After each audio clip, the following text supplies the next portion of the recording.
Mark Liverman has the latest from New York. Mark, what's going on? Good morning, Anne-Marie. Well, since President Trump announced his compromise over the weekend, not a single Democrat has publicly expressed support for the deal, so the partial government shutdown rolls on with no end in sight.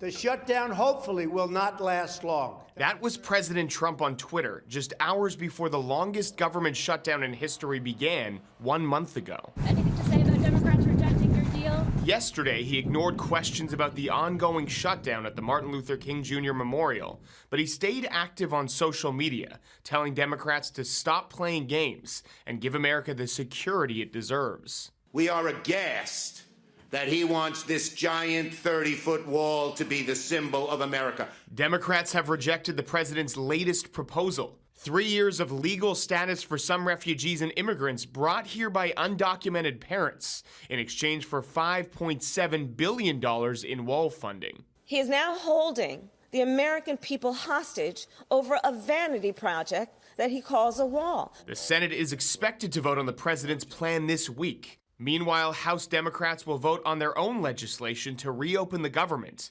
without any wall funding. If this carries on until February, March, it's going to be bad for everybody. Nancy Anderson and about 800,000 other federal workers face a second missed paycheck this week.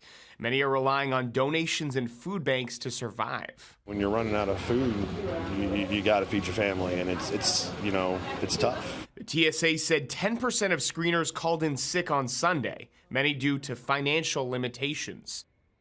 And according to S&P Global's U.S. chief economist, the weekly direct and indirect costs of the shutdown add up to $1.2 billion.